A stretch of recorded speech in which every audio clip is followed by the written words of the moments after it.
Hello students, मैं कौलेश कुमार आप लोगों का मैथ एजुकेटर यूट्यूब के हमारे चैनल पे आप लोगों का बहुत बहुत स्वागत है। पिछली क्लास में हम लोगों ने पढ़ा था क्रेमर रूल।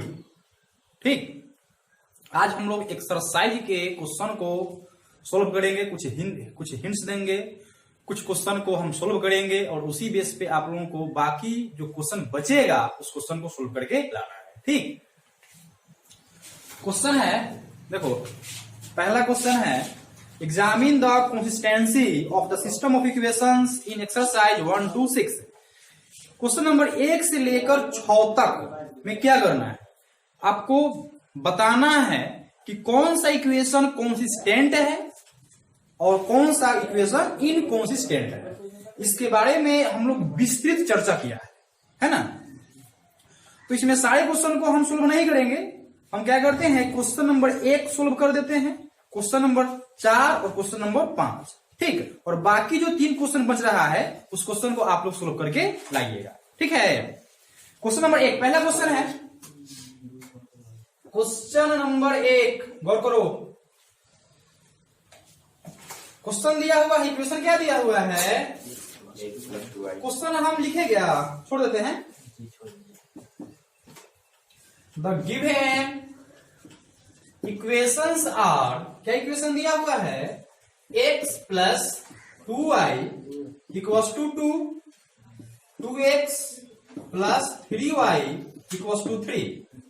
कैसे चेक करेंगे कि यह कंसिस्टेंट है या इनकंसिस्टेंट। हमने आपको बताया था थ्योरी वाले क्लास में कि जो कंसिस्टेंट होता है वह कौन सा इक्वेशन होगा, तो यूनिक सॉल्यूशन भी होगा और इनफाइनाइट सॉल्यूशन भी होता है। मतलब अगर यूनिक सॉल्यूशन होता है तब भी उसको कंसिस्टेंट बोलते हैं, पता है ना जी। या फिर अगर इनफाइनाइट सॉल्यूशन होता है तब भी उसको क्या बोलते हैं, कंसिस्टेंट बोलते हैं। लेकिन अगर किसी इक्वेशन का कोई सॉल्यूशन नहीं होता है, there is no solution, is called inconsistent. ठीक, तो कैसे इसको हम साबित करते हैं, कैसे चेक करते हैं, तो दिए हुए इक्वेशंस से 3 मैट्रिक्स बनाते हैं। आपको पता है, एक बनता है उसके वेरिएबल के कोफिशिएंट से, एक बनता है वेरिएबल से और दूसरा का बनता है, तीसरा का बनता है कांस्टेंट से। नहीं, वेरिएबल मेरा क्या है, एक्स और वाई है ना, तो एक्स और वाई का कोफिशिएंट क्या है, मतलब गुणांक क्या है, तो इसका 1 2 2 3। बात उठाया, तो एक मैट्रिक्स आपका कोफिशिएंट से बनेगा। लेट ए इक्वल्स टू क्या बनेगा, गुणांक इसका कितना कितना है, 1 2 2 3। अच्छा जी, एक्स इक्वल्स टू क्या होगा, वेरिएबल क्या है, एक्स वाई। कांस्टेंट जो बच गया उसका नामकरण करते हैं बी से, तो 2 3 हो गया। कांस्टेंट अब यही है।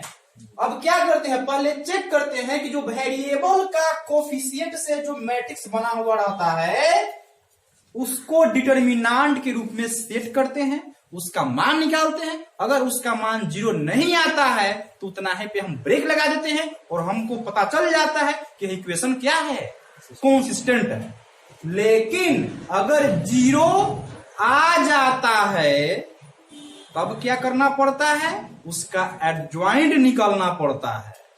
यह थ्योरी वाले क्लास में हम बता चुके हैं। तो सबसे पहले क्या करते हैं, डिटरमिनेंट का मान निकालते हैं। क्या होगा जी, determinant of A equals to 1 2 2 3। इसका मान निकालिए, कितना होगा, 3 में 1 से मल्टीप्लाई कीजिए, कितना होगा, 3 माइनस 4 इक्वल्स टू 0 आया नहीं आया, 10। Determinant of A does not equals to, अगर 0 नहीं आया यह कंसिस्टेंट है कि इनकंसिस्टेंट है, कंसिस्टेंट है। बात बुझाया जी।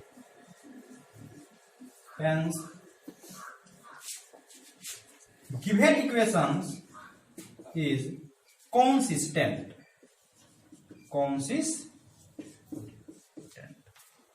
बात बुझाया। क्वेश्चन नंबर 1 सोल्व हुआ। अब हम क्या करते हैं, क्वेश्चन नंबर 4 और क्वेश्चन नंबर 5 को सोल्व करते हैं और बाकी जो 3 क्वेश्चन बच रहा है उसको आप लोग सोल्व करके लाइएगा। ठीक है, नोट कीजिए।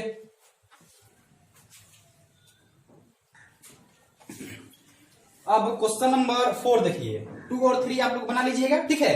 क्वेश्चन नंबर 4 देखिए, क्वेश्चन नंबर 4 क्या इक्वेशन दिया हुआ है? द गिवन इक्वेशंस आर, क्या है? x plus y plus z equals to 1, 2x plus 3y plus 2z equals to 2, ax plus ay plus 2az equals to 4। क्या करेंगे? इस लीनियर इक्वेशन से मैट्रिक्स बनाएंगे। क्या होगा मैट्रिक्स बताइए? 1 1 1। Let a equals to variable के कोफिशिएंट से बनाइए 1 1 1। फर्स्ट रो होगा ना 1 1, सेकेंड रो क्या होगा 2 3 2 2 3 2, थर्ड रो a 2 a। ठीक, अब बताइए x इक्वल्स टू क्या होगा? x y z। b equals to क्या होगा? 1 2 4। अब क्या करेंगे? सबसे पहले इसको डिटरमिनेंट के रूप में सेट करके उसका मान निकालेंगे। अगर 0 आ जाएगा तब हमको एडजॉइंट निकालना पड़ेगा। अगर 0 नहीं आता है तो इतना ही पे हम क्या करेंगे? ब्रेक लगा देंगे। ठीक, निकालते हैं। So determinant of a equals to क्या होगा? 1 1 1 2 3 2 a 2 a। अब बताइए कौन से रो या फिर कौन से कॉलम को एक्सपेंडिंग कर दूं? First row. फर्स्ट रो को अगर आप एक्सपेंडिंग करते हैं तो लिखेंगे एक्सपेंडिंग अलोंग R1। ठीक, बताइए फर्स्ट रो का एलिमेंट क्या है? 1 1 1 है ना, मतलब कि 11वें नंबर वाला, 12वें नंबर वाला और 13वें नंबर वाला। क्या होगा बताइए? 1, ये पहला रो है, पहला कॉलम है ना, उसको डिलीट करने के बाद आपका बचेगा 3 2 a 2 a ना, 3 बोलो 2 a 2 a। उसके बाद अब इस 1 की बारी है तो निगेटिव होगा, क्या बनेगा? 2 2 a फिर प्लस 1 क्या बनेगा बताइए? यहाँ पे 2a, ओके 2a। अच्छा, उसके बाद बताइए 2 3 a। ठीक, अब क्या करेंगे? अब इसको आप सॉल्व कर लीजिए। कितना होगा? क्रॉस मल्टीप्लाई कीजिए, कितना होगा? 6a माइनस 2a ना, 2a। अच्छा, -1 का -1 इंटू क्या होगा बताइए? 4a minus 2a। बहुत अच्छा, प्लस 1। ठीक है, बताइए क्या होगा? बोलो 2a। यहाँ पे इसको ऐसे कर देते हैं, प्लस 1। बताइए कितना होगा? 2a minus 3a। सोल्व कीजिए, कितना हो जाएगा? 6a minus 2a 4a 4a minus 2a, कितना बचेगा? 2a। 2a से -1 में मल्टीप्लाई करेंगे तो कितना होगा? -2a। 2a से -3a, माइनस हो रहा है ना, तो क्या होगा? -a। कितना होगा? Equals to a। 4a से 3a माइनस होगा ना, कितना बचेगा? a। अब बताइए इसका मान 0 आया? Does not equals to 0। तो जब डिटरमिनेंट का मान 0 नहीं आएगा तो यह इक्वेशन क्या कहलाएगा? कंसिस्टेंट कहलाएगा। बात बुझाया? thus determinant of a does not equals to 0, hence the given system of equation is consistent। ठीक, नोट कीजिए। अब देखिए question number 5। Question number 5, the given equations are, क्या है इक्वेशन, बोलिए फटाफट, 3x minus y minus 2z equals to 2, उसके बाद कितना है 2y minus z equals to -1, 3x minus 5y equals to 3। अच्छा, मैट्रिक्स बनाइए, क्या होगा, लेट a इक्वल्स टू 3 -1 -2 0 2 -1, बोलिए 3 -5 0। x इक्वल्स टू क्या होगा, बोलिए x y z, 3 वेरिएबल्स है। b इक्वल्स टू क्या होगा, 2 -1 3। ठीक, क्या करेंगे, अब इसको डिटर्मिनेंट के रूप में सेट करके मान निकालेंगे। तो क्या होगा, determinant of a equals to 3 -1 -2 0 2 -1 3 -5 0। जब आप इसके किसी रो या कॉलम को आप एक्सपेंडिंग कीजिएगा तो इसका रिजल्ट क्या आएगा, 0 आ गया। ठीक, हमने आपको बताया कि जो कॉन्सिस्टेंट होता है, अगर एक सॉल्यूशन होता है तभी कॉन्सिस्टेंट, और इनफाइनाइट सॉल्यूशन होता है तभी कॉन्सिस्टेंट। अब जब यहाँ पे डिटर्मिनेंट का मान 0 आ गया, तब क्या करेंगे, एडजॉइंट निकालेंगे। किसका, इसके सारे क्या बोलते हैं एलिमेंट का कोफैक्टर निकाल करके एक मैट्रिक्स बनाएंगे और उसका ट्रांसपोज कर देंगे, तो ही कहलाता है एडजॉइंट। तो एडजॉइंट हम क्या करें, डायरेक्ट लिख दें कि सारे एलिमेंट का कोफैक्टर निकाले, बताइए, डायरेक्ट लिख दूं, क्योंकि आपको हम बताए हैं बहुत अच्छे से कि एडजॉइंट कैसे निकाला जाता है। ठीक है, तो आप जब एग्जाम में बनाइएगा तो पूरा डिटेल में बनाइएगा। सो हम लिखते हैं adjoint of A, adjoint of A equals to क्या होगा, बताइए, -5 10 बोलो 5 -3 6 3 -6 12 6। कितना हो गया। अब क्या करते हैं, एडजॉइंट ऑफ ए से किसमें मल्टीप्लाई करते हैं जी, बी में मल्टीप्लाई करते हैं। Now adjoint of A into B equals to क्या होगा, बताइए, -5 10 5 -3 6 3 -6 12 6। बी का एलिमेंट क्या है, 2 -1 3। मल्टीप्लाई कीजिए, क्या आया है बताइए, मल्टीप्लाई कीजिए ना, कितना आएगा, -5 -3 -6। ठीक, अब बताइए, दोनों में हम मल्टीप्लाई किए हैं तो 0 मैट्रिक्स आया नहीं, डज नॉट इक्वल्स टू। तो यहां पे दो कंडीशन हमारे पास आया हुआ है, एक क्या, determinant of A equals to 0 and adjoint of A into B does not equals to 0। तो अब बताइए कि यह कंसिस्टेंट है कि इनकंसिस्टेंट है, इनकंसिस्टेंट है। ठीक, ये सब थ्योरी में हम पढ़ा चुके हैं। Hence, the given system of equation is inconsistent. ठीक,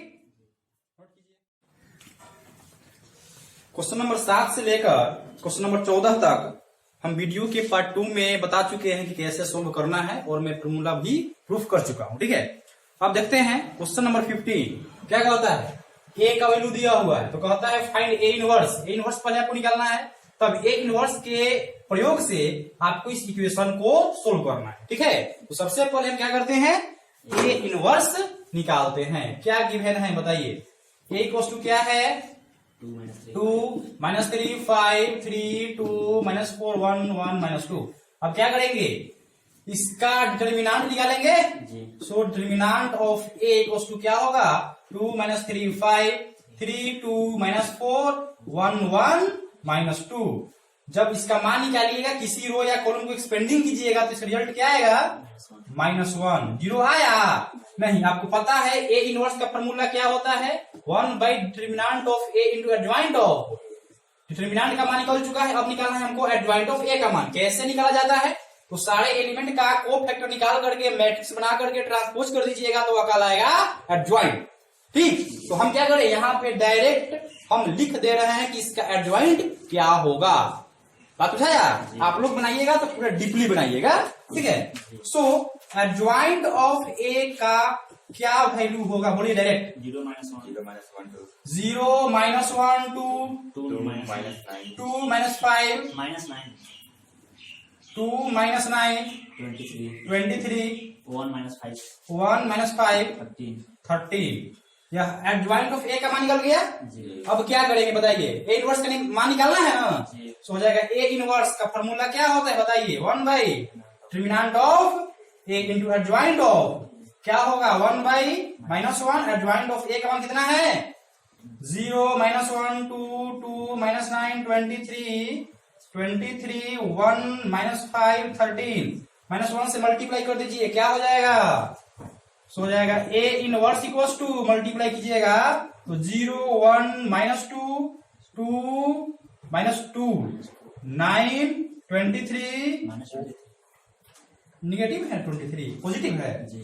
चलिए तो हो जाएगा -23 उसके बाद -1 5 -13। ठीक है जी, ए इनवर्स का मान निकल चुका है। अब क्या करना है, अब आपको इस इक्वेशन को सोल्व करना है इसी के सहायता से। इक्वेशन क्या दिया हुआ है बताइए, गिवन इक्वेशंस आर क्या है 2x - 3y + 5z = 11। ठीक है, 3x + 2y - 4z = -5 x + y - 2z = -3। क्या करेंगे, मैट्रिक्स बनाएंगे ना, 3 मैट्रिक्स। सबसे पहले वेरिएबल के कोफिशिएंट से बनाएंगे। तो आप गौर कीजिएगा कि जब आप वेरिएबल के कोफिशिएंट से मैट्रिक्स बनाइएगा तो वह ए का ही मान आएगा जो क्वेश्चन में गिवन है। ठीक, सो ए का मान कितना हो जाएगा 2 - 3 5 3 2 -4 1 1 -2, यही ना है जी। अब x का मान कितना हो जाएगा x y z, b का मान कितना हो जाएगा 11 - 5 - 3। ठीक है, अब इस इक्वेशन को, इस सिस्टम को आप कैसे लिख सकते हैं, then the given system can be written as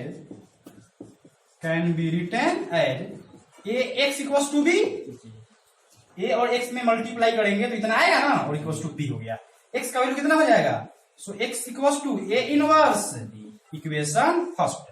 अब a इनवर्स से b में मल्टीप्लाई कर दीजिए, x का मान निकल जाएगा। फ्रॉम इक्वेशन फर्स्ट क्या है x = a इनवर्स, x का वैल्यू क्या है जी x y z। a inverse का मान कितना है 0 -1 -2 -2 9 -23 1 + 1 प्लस, ठीक है, -1 5 -13। अब बताइए b का वैल्यू क्या है 11 -5 -3 हो गया। x y z कितना होगा जब आप मल्टीप्लाई करेंगे इसमें तो 1 2 3 दोनों मैट्रिक्स इक्वल हो गया ना। इक्वेटिंग करेंगे तो क्या क्या आएगा बताइए, x = 1 y = 2 एंड z = ये 2 है, z = हो गया आंसर। नोट कीजिए। क्वेश्चन नंबर 16 है, the cost of 4 kg onion 3 kg wheat and 2 kg rice is Rs 60। कह रहा है कि 4 kg प्याज 3 kg गेहूं और 2 kg चावल का मूल्य कितना है 60 रुपए। तीनों को मिला करके कितना। उसी तरह से आगे कह रहा है 2 kg प्याज है, 4 kg गेहूं है, 6 kg कितना है, कौन सी है, चावल है, राइस है, और तीनों को मिला करके टोटल कॉस्ट कितना लगा 90, है ना। आगे कह रहा है 6 केजी क्या है प्याज, 2 केजी गेहूं और 3 केजी चावल का टोटल प्राइस कितना हो रहा है 70, नहीं तो कहता है find cost of each item पर केजी बाय मैट्रिक्स मेथड। आपको मैट्रिक्स के मेथड से क्या करना है, सबका हाँ कीमत निकालना है कि किसका मूल्य कैसे है पर केजी के हिसाब से। ठीक, तो इसमें तो दिया हुआ है नहीं, क्या करेंगे मान लेते हैं। क्वेश्चन नंबर 16 है, let the cost of onion equals to RSX क्या है, केजी में दिया हुआ है जी पर केजी नहीं,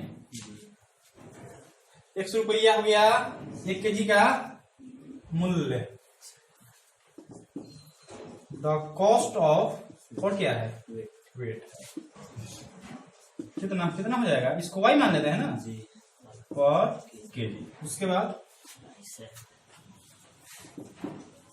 द कॉस्ट ऑफ क्या है राइस, जी क्या होगा बताइए, इसका कितना मान ले जेड जेड पर केजी। ठीक, अब क्वेश्चन के अनुसार चलिए, according to the problem, according to the problem क्या है, कितना केजी प्याज है जी 4 केजी, 1 केजी का है 1 रुपया, तो 4 केजी का कितना होगा 4x बोलो प्लस 3y, 3 केजी गेहूं है और 2 केजी चावल, तीनों को मिला करके कितना रुपए खर्च हो रहा है 60। उसी तरह से 2 केजी प्याज, 4 केजी बोलो गेहूं जी और 6 केजी राइस का कीमत 90। उसके बाद 6 केजी प्याज, 6 केजी प्याज हो गया, 2 2 केजी गेहूं और 3 केजी चावल, कितना। अब इसका मूल्य निकालना है, क्या आप लोग से नहीं निकलेगा, 3 इक्वेशन दिया हुआ है। उसी तरह से वेरिएबल के कोफिशिएंट को a मानना है, वेरिएबल को x और कांस्टेंट को b मान करके और क्या करना है x y z का मान निकाल लेना है, वही इसका मूल्य हो जाएगा। बनेगा कि बना दूं, बन जाएगा। इस क्वेश्चन को आप लोग सोल्व कर लीजिएगा, ठीक है। इस टाइप का क्वेश्चन तो अभी हमने सोल्व किया जी, ठीक है, तो हम इसको छोड़ देते हैं और आप लोग इसे सोल्व कर लीजिएगा। ये आपके एक्सरसाइज का लास्ट क्वेश्चन था, ठीक है। इसके बाद हम लोग पढ़ेंगे मिसलेनियस। इस एक्सरसाइज के आधार पर जो मिसलेनियस का क्वेश्चन है उसको जो है हम लोग सोल्व करेंगे, ठीक। तो आज का क्लास हम यहीं खत्म करते हैं। नमस्कार।